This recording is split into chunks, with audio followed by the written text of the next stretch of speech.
నమస్తే, welcome to TR TV Telangana. నేను మీ ఓన్లీ ట్రూత్ విత్ తిరుపతి. నాతో పాటు అనిల్ కూడా జాయిన్ అయ్యింది ఈ వీడియోలో.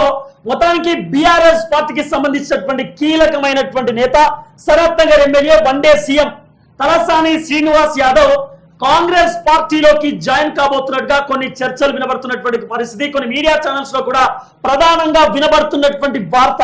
అయితే బీఆర్ఎస్ పార్టీకి సంబంధించినటువంటి వర్గాలలో కూడా పెద్ద ఎత్తున చర్చ నడుస్తున్నటువంటి పరిస్థితి. దాదాపు అసెంబ్లీ ఎన్నికలలో 39 సీట్లు వచ్చినటువంటి కేసీఆర్ కు దగ్గర ఆల్రెడీ 7 కాంగ్రెస్ పార్టీలోకి జాయిన్ అయినటువంటి సిచ్యువేషన్ కూడా మనం చూస్తాం. వాళ్ళందరిపైన కూడా అనర్హత వేటు వేసినటువంటి దాఖలాలు కూడా మనం చూస్తున్నటువంటి నేపథ్యంలో సరే ఒక్క సీటు మినహాయిస్తే లాస్యా నందిత ఆమె ప్రాణం కోల్పోయినటువంటి సిచ్యువేషన్ మనం చూస్తాం. ఆమె ఆ సికింద్రాబాద్ కంటోన్మెంట్ కి సంబంధించినటువంటి ఎమ్మెల్యే. సో అక్కడ ఓడిపోయిన తర్వాత శ్రీ గణేష్ అని చెప్పి ఆయన కాంగ్రెస్ పార్టీకి సంబంధించినటువంటి ఆ ఎమ్మెల్యే తను గెలిచినటువంటి పరిస్థితి చాలా క్లియర్ గా మనం విన్నాం. సో ఇప్పుడు దాదాపు కేసీఆర్ కి 31 మంది ఉన్నారండి.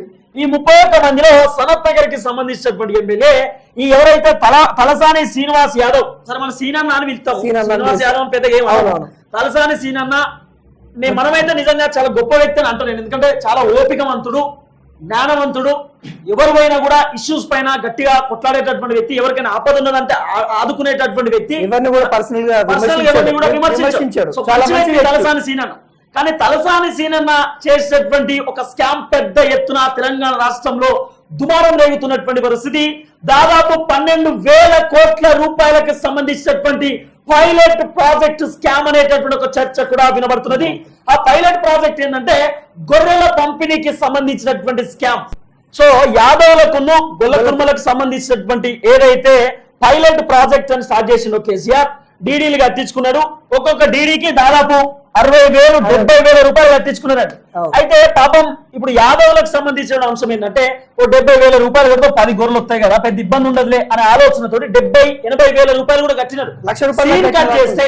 సీన్ కట్ చేస్తే ఆ డీడీ అట్టేమైనా కానీ వాళ్ళ గొర్రెలు రాలే. మళ్ళీ గొర్రెలు కూడా ఇచ్చారు. 70,000 రూపాయలు డీడీలు కట్టించుకొని గొర్రెలు కూడా ఇచ్చారు. ఆ గొర్రెలన్నీ ఇచ్చారు. విడతల వారిగా ఇస్తామని చెప్పి ఒకసారి 5 ఇచ్చిర్రు, ఓసారి 2 ఇచ్చిర్రు. వాళ్ళు ఇస్తామని చెప్పింది 10. అంటే దాదాపు దీంట్లో కూడా 3-4 గొర్రెలను స్కామ్ చేసి పడేసారు వీళ్ళంతా. ఈ గొర్రెలైనా మహారాష్ట్రకి చెందిన గొర్రెలు అవి. అవును, అక్కడ ఇక్కడ తెలంగాణ నుండి మహారాష్ట్రకు వెహికల్ పట్టుకొని పోయారు. అంటే వీళ్ళు గొర్రెలు ఇస్తా అన్నారు కాబట్టి అమ్మో మా సీనన్న మాకు గొర్రెలు ఇప్పిస్తాడు, మాకు దేవుడు వ్యాన్లు పట్టుకొని పోయారు. ఆడిపోయేసరికి వ్యాన్లు వేసుకున్నారు. వాళ్ళకి ఇచ్చిన 5-10 వ్యాన్లు వేసుకున్నారు. అవి వీడికి వచ్చేసరికి సత్య బత్య అన్నట్టు అయిపోయినాయి. కొన్ని అప్పుడే అడ్డికి పోసారు, అమ్ముకునే దాఖలాలు కూడా ముత్తుకున్నారు. అప్పుడు ఇంకో విషయం ఏంటంటే ఎవరైతే యాదవులకు ఇచ్చినటువంటి గొర్రెలన్నీ కూడా దాదాపు 10 గొర్రెలు ఇస్తే ఆ 10 గొర్రెలలో కొంతమందికి అయితే 7 గొర్రెలు చచ్చిపోయినటువంటి సిచ్యువేషన్స్ కూడా మనం చూసినాం. అంటే అన్ని నాసీరకమైనటువంటి గొర్రెలు, ఇంజెక్షన్ వేసినటువంటి గొర్రెలు ఎక్కడో మహారాష్ట్ర నుండి, బీహార్ నుండి, మధ్యప్రదేశ్ నుండి, లేకపోతే అరుణాచల్ ప్రదేశ్ అటు ఏరియాకి తెచ్చిన గొర్రెలు తెచ్చి వాళ్ళకి ఇచ్చేటటువంటి ప్రయత్నం చేశారు. ఆఖరికి ఏం చేసిండు, దీంట్లో పెద్ద ఎత్తున స్కామ్ డీడీలు కట్టించుకొని ఆ డీడీలకు సంబంధించిన పైసలు కూడా ఇప్పటిదాకా వాపస్ ఇవ్వలేదు. దాదాపు 70,000, 80,000, లక్ష రూపాయలు ఇట్లా కట్టినటువంటి చాలా మంది యాదవ్ సోదరులు ఉన్నారు. వాళ్ళందరూ మనల్ని ఈరోజు అడుగుతా ఉన్నారు, అన్న మా పరిస్థితి ఎవరికి చెప్పుకోవాలి, మా బాధలు ఎవరికి చెప్పుకోవాలి, డీడీలు కట్టించుకున్నారు కానీ ఇప్పటిదాకా ఒక్కొక్కరు కూడా రాలేదన్న మాకు. మరి బీఆర్ఎస్ ప్రభుత్వం అయితే ఎట్లా కూలబడ్డది, మరి కాంగ్రెస్ వచ్చినాక మా గురించి పట్టించుకుంటారా అంటే కాంగ్రెస్ వాళ్ళు ఏం చెప్తారు, అది వాళ్ళు చేసినటువంటి దండ, మేమేం చేయాలి. ఇప్పుడు ఈ డీడీలు కట్టిన దాంట్లో కూడా చూసుకోవచ్చు, బిలో మిడిల్ క్లాస్ వాళ్ళే ఎక్కువ కట్టిరు. వాళ్ళ బంగారం కానీ ఏముంటాయో అన్ని కుదవబెట్టి మరి కట్టి రూపాయల వడ్డీకి తీసుకొని కూడా కట్టిరు చాలా వాళ్ళు కూడా ఉన్నారు. దాదాపు గొర్రెలకు సంబంధించినటువంటి స్కామ్ లో తలసాని సీనన్న పేరు వినబడతా ఉన్నది. 12,000 కోట్ల రూపాయల స్కామ్ అనేటటువంటి ఒక చర్చ కూడా తెరపైకి వస్తున్నటువంటి నేపథ్యంలో తలసాని సీనన్న సేఫ్ జోన్ లో ఉండడానికి కాంగ్రెస్ పార్టీ పోతే మంచిగా ఉంటది అనేటటువంటి ఆలోచనలో ఉన్నట్టుగా కొంత సోషల్ మీడియాలో నడుస్తున్నట్టు ఈ చర్చ ఎప్పుడైతే ముందు నుండే ఉంది, ఎంపీ ఎలక్షన్ కన్నా ముందే ఉంది. కాకుంటే సికింద్రాబాద్ ఎవరు నిలబడ్డారు, పద్మన్న నిలబడ్డారు. మరి పద్మన్న ఉన్న సీనన్న 2 దోస్తులు కాబట్టి మరి పద్మన్న ఇప్పుడు సీనన్న బయటకు వచ్చింది అనుకో, పద్మన్న కొంత ఎఫెక్ట్ పడుతుందని, ఇబ్బంది పడుతుందని అప్పుడు రాకుండా పద్మన్న ఇక ఆగు డిస్కస్ చేసేదేమో అనే చర్చలు కూడా సోషల్ మీడియాలో వచ్చినటువంటి వార్త. కానీ ఇంకో పాయింట్ ఏంటంటే రేవంత్ రెడ్డికి బీఆర్ఎస్ ఎల్పీని విలీనం చేసుకోవాలంటే దాదాపు ఈ 31 మంది నుండి సుమారు ఒక 15 నుండి 16 మంది ఇప్పుడు రేవంత్ రెడ్డి సార్ కు కాంగ్రెస్ పార్టీలోకి జాయిన్ కావాలి. లేకపోతే ఒకవేళ అనర్హత రేటు కనుక కోర్టు డిసిషన్ తీసుకుంటే ఈ 7 స్థానాలలో ఉప ఎన్నికలు వచ్చేటటువంటి సిచ్యువేషన్ ఉండొచ్చు. కాబట్టి రేవంత్ రెడ్డి సార్ ప్లాన్ ఏంటంటే 15 మంది 16 మందిని తీసుకున్నా కూడా వచ్చేటటువంటి భవిష్యత్తులో వాళ్ళతో పని కావాలి. పని కావాలంటే ఏం చేయాలా? జిహెచ్ఎంసీకి సంబంధించినటువంటి పరిధిలో ఉన్నటువంటి ఎమ్మెల్యేలను తీసుకుంటే వస్తున్నటువంటి కార్పొరేటర్ ఎన్నికలలో వాళ్ళు ఉపయోగపడతారు కదా. కానీ Revanth Reddy sir master plan sir ఎవరు ఊహించలేనటువంటి తరహాలో ఉంటాయి. అందరూ కేసీఆర్ దిట్ట, కేసీఆర్ దిట్ట అనుకోవడం, కేసీఆర్ కంటే పెద్ద దిట్ట రేవంత్ రెడ్డి. మాస్టర్ ప్లాన్స్ అయినాయి. ఎన్ని మాస్టర్ ప్లాన్స్ అంటే జిహెచ్ఎంసీకి ఉపయోగపడాలని చెప్పి ఇప్పుడు పూర్తి స్థాయిలో రూరల్ కి సంబంధించినటువంటి ఎమ్మెల్యేల పైన బాగా పెట్టింది. రూరల్ కి సంబంధించిన ఎమ్మెల్యేలు దగ్గర సుమారు లెక్కేస్తే 8 నుండి 7 ఎమ్మెల్యేలు కాంగ్రెస్ పార్టీలోకి జాయిన్ కావడానికి రెడీగా ఉన్నారనే చర్చ వినబడుతున్నది. 7 నుండి 8 మంది. సో వాళ్ళందరూ కూడా కాంగ్రెస్ పార్టీలోకి పోయేటటువంటి అవకాశం కూడా ఉన్నది. కాబట్టి పాయింట్ ఏంది? జిహెచ్ఎంసీలో ఉపయోగపడాలి, జిహెచ్ఎంసీలో ఖచ్చితంగా మనం కాంగ్రెస్ పార్టీ హ్యాట్రిక్ కొట్టాలనేటటువంటి ఆలోచన. సో ఆలోచనలో భాగంగా తలసాని సీనన్న వీళ్ళకి వచ్చే అవకాశం ఉన్నది. ఇంకోటి ఏంటంటే తలసాని సీనన్న ఫస్ట్ భయం పట్టుకున్నది. కొద్దిగా భయం, పుసుకుని అరెస్ట్ చేస్తారేమో, తీసుకొని జైల్లో పెడతారేమో, పరువు పోతుంది, ఇబ్బంది పడతాం. అదే కాంగ్రెస్ పార్టీ మీద సేఫ్ జోన్ లో గుడమైపాల్ చేసింది అదే కథ కదా. పోచారం సీనాన గదే చేసిండు, స్టేషన్ కాన్పూర్ ఎమ్మెల్యే గదే చేసిండు, తెల్ల వెంకట్రావు గదే చేసిండు, ఇలా అంతా గదే కదా అన్న. ఇంకొక విషయం ఏంటంటే లాస్ట్ కంటోన్మెంట్ ఎమ్మెల్యే చనిపోయినప్పుడు ఈ హరీష్ రావు వీళ్ళంతా బీఆర్ఎస్ సంబంధించిన మాజీ మంత్రులు అందరూ వచ్చారు.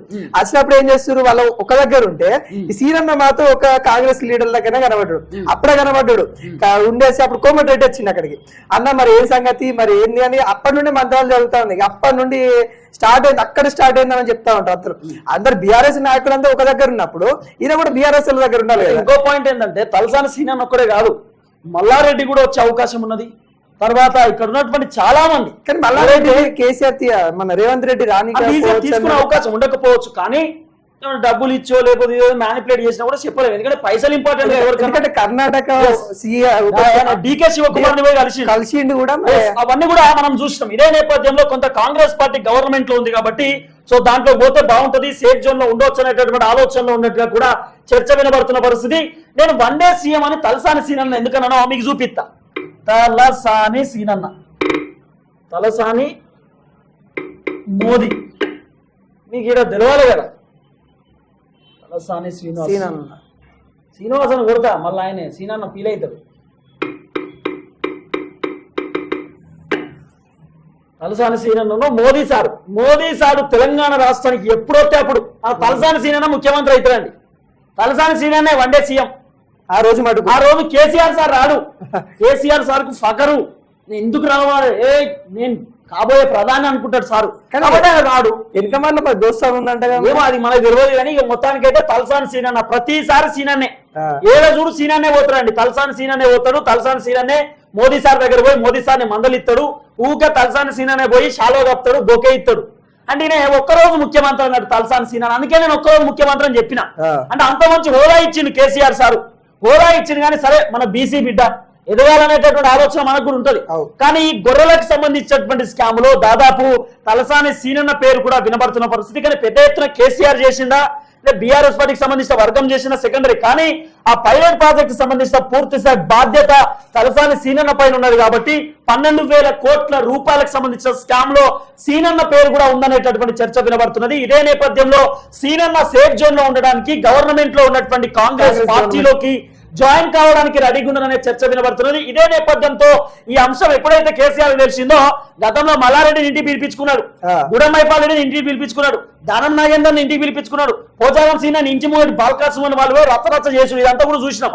ఇప్పుడు సీనన్న ఫోన్ చేసిన అమ్మన్నాడు అటు ఇంటికి, నువ్వు ఒకసారి ఇంటికి వచ్చి కలువు అంటే నాకు తెలిసి సీనన్న పోతులో పోవడం కూడా మనకు తెలియదు. పోతే పోవచ్చు, లేకపోతే పోకపోవచ్చు. పోయినా కానీ ఇప్పుడు ఆరు రమేష్ చూసినాం మనం. అంతగానో తీసుకొని వచ్చినా కానీ మరి వెళ్ళిపోయిండు. కాబట్టి అంటే మనం ఏంటంటే ఇప్పుడు రాజకీయాలలో నిమిషానికి ఒక డిసిషన్ ఉంటుంది, సెకండ్ కి ఒక డిసిషన్. ఖచ్చితంగా నేను ఇబ్బంది పడతాను తలసాని సీనన్న అనుకుంటే పోయి గవర్నమెంట్ లో పడతాడు. ఏముంది, సింపుల్ కదా.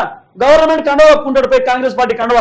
సో గతంలో 23 మంది ఎమ్మెల్యేలు గెలిస్తే సిఎల్పిని విలీనం చేసుకున్నది కేసీఆర్ కదా. సో కేసీఆర్ ఎట్లా ఆలోచన చేసిందంటే సరే ఎవరైనా సరే మనకు అడ్డు రావద్దు అనుకున్నాడు. కానీ రేవంత్ రెడ్డి సార్ ప్లాన్ ఏంటి, మనకి ఇప్పుడు ఎమ్మెల్యేలు కావాలి, కానీ రాబోతున్న ఎలక్షన్ లో కూడా మనకి గెటిన్ కావాలి. అప్పుడు ఏం చేయాలా, ఎమ్మెల్యేలతో పాటు రాబోతున్నటువంటి భవిష్యత్తును కూడా నిర్ణయించే కార్యక్రమాలు చేసిండు. ఇప్పటికి కూడా GHMC లో గట్టిగా పాగా వేస్తున్నాడు. ఇప్పటికి కూడా ఎవరైతే GHMC కార్పొరేటర్ ఎవరైతే ఉన్నారో వాళ్ళని కూడా కాంగ్రెస్ వైపు తీసుకొచ్చే ప్లానింగ్ కూడా ఉందంట. ఆ ఒత్తిడి కూడా ఇప్పటి నుండి జరుగుతా ఉందంట. ఇంకా 6 నెలలు ఉన్నది, నీకు తెలుస్తలేదు. 6 నెలలు 7 నెలలు ఉన్నది. 6 నెలలు 3 నెలల భవిష్యత్తు చేంజ్ అవుతుంది మొత్తం. బీఆర్ఎస్ పార్టీ చాప్టర్ క్లోజ్ అయ్యే దశకొత్త నీకు తెలుస్తలేదు. 6 నెలలు కరెక్ట్ 7 నెలలు 6 నెలలు ఉన్నది. 3 months తర్వాత ఒక్క కార్పొరేటర్ కూడా ఉండరు. అందరు రాజీనామా చేసి కాంగ్రెస్ పార్టీ కనుగొప్పుకుంటారు. కొంతమంది ఆశాభావులు ఎవరైతే ఉంటారో బీఆర్ఎస్ ఏదో ఒక కార్పొరేటర్ అయితే పోటీ చేయాలని అనుకునే వాళ్ళు ఎవరైతే ఉంటారో వాళ్ళు బీఆర్ఎస్ నుండి పోటీ చేస్తారేమో చెప్పలేం. కానీ చాలా వరకు మాత్రం ఖచ్చితంగా బీఆర్ఎస్ కి రాజీనామా చేసి బీజేపీ లేదా కాంగ్రెస్ పార్టీలోకి వెళ్ళి పోటీ చేసే అవకాశం ఉండొచ్చు. కానీ కార్పొరేటర్ ఎన్నికలలో ఖచ్చితంగా బీజేపీ వర్సెస్ కాంగ్రెస్ గట్టిగా పోటీ ఉండేటటువంటి అవకాశం ఉంటది. ఇంకోటి పట్టణాల్లో కాదన్నా గ్రామాల్లో గ్రామ పంచాయతీ ఎన్నికలు కూడా వస్తా ఉన్నాయి. దాంట్లో కూడా కేసీఆర్ ఏదైతే పార్టీ నుండి బీఆర్ఎస్ గెలిచిన వాటిని కాంగ్రెస్ వాళ్ళు ఎవరైతే ఉన్నారో వాళ్ళు కూడా కాంగ్రెస్ టికెట్ కోసమే ఆశిస్తున్నట్టు కూడా ఇప్పుడు చాలా 1200 మంది రాజీనామా చేసిరంటే 1200 ఆల్రెడీ 12,000 మంది ఉన్నారు మొత్తం. ఏది ఈ ఎవరైతే జెడ్పీ చైర్పర్సన్, ఎంపీపీలు, ఎంపీటీసీలు, సర్పంచ్లు, వార్డు మెంబర్లు వీళ్ళంతా కలిసి దాంట్లో 1200 మంది మూకముడిగా రాజీనామా చేసి బీఆర్ఎస్ పార్టీకి ఇది వద్దురా నాయన మాకు ఇల్లు ఉంటే మేము ఆగమైపోతాం, ఒక్క ఓటు పడుతుందో పడదు, 500 ఇయనికి కూడా మన తన పైసలు లేవు, బిల్లులు రాలే, మరి ఏడికెళ్ళేస్తారు పైసలు గెలవాలంటే ఇబ్బంది పడరా? అవును నిజంగా సర్పంచ్లు అరిగోస పడుతున్నారు, తలకాయలు పడుతున్నారు. వాళ్ళ భార్య భర్తల పుస్తకాలు అమ్ముకొని అక్కడ పన్ను ఇల్లు అమ్ముకున్నారు, చచ్చిపోయారు. దీంట్లో కూడా అన్న చచ్చిపోయిన వాళ్ళు ఎవరు మంచి డబ్బులుండి ఎవరు చచ్చిపోలేదు, వాళ్ళే ఇల్లు లేవు కొంతమందికి. వాళ్ళే మా తాన నారాయణపురం అని ఉంటుంది, నారాయణపూర్ లో సర్పంచ్ ఇల్లే లేదు. అవును కంటపేట సర్పంచ్ పెద్ద గ్రామ పంచాయతీ అది. సర్పంచ్కి ఇల్లు లేదు. రోజు నాకు ఫోన్ చేసి ఇంటికాడ మా నాన్నకు ఫోన్ చేసి సరే మాట్లాడమని నా గురించి మాట్లాడడం. ఏం మాట్లాడతావు? ఇల్లు మొత్తం కథం అయిపోయింది. ఇంటి అనుకున్న 20 గుంటలు అమ్ముకున్నాడు, అమ్ముకొని స్ట్రీట్ లైట్లు అవి వేపించిండు. ఆఖరి సీన్ కార్డు చేస్తే బిల్లు లేదు. ఇప్పటికైనా దగ్గర నాకు తెలిసి 23 లక్షలు రావాలి బిల్లు. ఆయన 23 లక్షలు అంటే ఏందా? గ్రామ పంచాయతీ వ్యవస్థనే నాశనం చేసేసి మొత్తానికి. సో ఏది ఏమైనా కూడా తలసాని సీనన్న కొంత సేఫ్ జోన్ లో కనబడుతున్నాడు, వన్ డే ముఖ్యమంత్రి. సో కేసీఆర్ పేరు మనం చాలా తక్కువ వాడాలి, ఎందుకంటే దేశ ప్రధానికి వచ్చినప్పుడు కలవకపోతే కేసీఆర్ ఏం చెప్పాలన్నా? ఇక గవర్నర్ కలవాడు, ప్రధాని కలవాడు, ఆఖరికి ప్రెసిడెంట్ అయితే కలిసిండే కేసీఆర్. ఎందుకంటే కలవకపోతే ఇబ్బంది అవుతుంది కాబట్టి ఇబ్బంది అవుతుంది. ప్రెసిడెంట్ అయితే కలిసిండు కేసీఆర్. ఆ విషయంలో మనం గొప్పగానే భావించాలి. ప్రధాని మంత్రిని మాత్రం కలవలేదు కాబట్టి ప్రధాని సార్ పోయినట్టు అడిగిరట. పోయి కేటీ రామారావు, హరీష్ రావు నక్కు అన్నారట, బార్జావ్ అన్నారట, బయట పోయి నిలిచోపోరు కృషికాడ నీళ్లు దాకా కూర్చోరు అన్నారట. సో సపరేట్ ఉన్నారు, ఇక ఏం చేయాలని అర్థం కాక. సో వాట్ ఈస్ వాట్ మొత్తానికైతే తలసాని సీనన్న సేఫ్ జోన్ లో కనబడుతున్నటువంటి సిచ్యువేషన్ కూడా మనం చూస్తున్నాం. ఇక్కడ కూడా తలసాని సీనన్న ఎక్కడ కూడా అన్నయ్య అంటాడు, అంతే అన్ననే ఉంటాడు, అన్నయ్యనే ఉంటాడు. ఇక్కడ కూడా అన్నయ్యనే. ఇక్కడ కరోనా టైంలో కరోనా టైంలో కూడా మన సీనన్నయ్యనే ఉన్నాడు. ఏదో కూడా వన్ డే ముఖ్యమంత్రి సీనన్న ఉన్నటువంటి పరిస్థితి. సరే మన బీసీకి వన్ డే ముఖ్యమంత్రి ఇచ్చిందని మనం కూడా గౌరవంగా దళితునే ముఖ్యమంత్రి చేస్తా అని చెప్పినటువంటి ఎవరైతే మన సార్ ఉన్నాడో ఆయన ఏమన్నా కావాలి కుక్కలెక్కుంటా అన్నాడు కేసీఆర్ సారు. సరే ఆయన కావాలి కుక్క అయిందో ఏమో మనకు తెలియదు ముచ్చట, కానీ ఆయన మాటలే చెప్తాను. నేను కొత్త బుట్టిత్తలేను. తలసాని సీనన్న మాత్రం వన్ డే ముఖ్యమంత్రి, అది అద్భుతము. కానీ స్కాములు చేసిన అనేటటువంటి పేరు మాత్రం ఒకటి వస్తున్నది. సో చూద్దాం సీనన్న నిజంగా స్కామ్ చేసిన లేదా అనేది. కానీ కొంత చర్చ అయితే వినబడుతుంది. కాంగ్రెస్ పార్టీలోకి జాయిన్ కాబోతున్న అనేటటువంటి అంశం మాత్రం పూర్తి స్థాయిలో వినబడుతున్న పరిస్థితి. ఇదే నేపథ్యంలో కేసీఆర్ కొంత టెన్షన్ లో ఉన్నట్టుగా కూడా చర్చ వినబడుతున్నది. సో కేసీఆర్ కాపాడుకోవడానికి నానా రకాలుగా ప్రయత్నాలు చేస్తున్నాడు. ఒక్కసారి గనక అనర్హత వేటు పడితే ఎవరు పోయి నా పార్టీకి వెళ్ళిన ఆలోచనలు ఉన్నాడు. కాబట్టి ఇదంతా డ్రామా సృష్టిస్తా ఉన్నాడు. ఏది ఏమైనా చూద్దాం ఏం జరగబోతుందో. మొత్తానికి తలసాని సీనన్న పార్టీ నుండి జంపు కొట్టబోతున్న అనేటటువంటి చర్చ వినబడుతున్న సిచ్యువేషన్ అయితే చూస్తున్నాం. చూద్దాం ఏం జరగబోతుంది.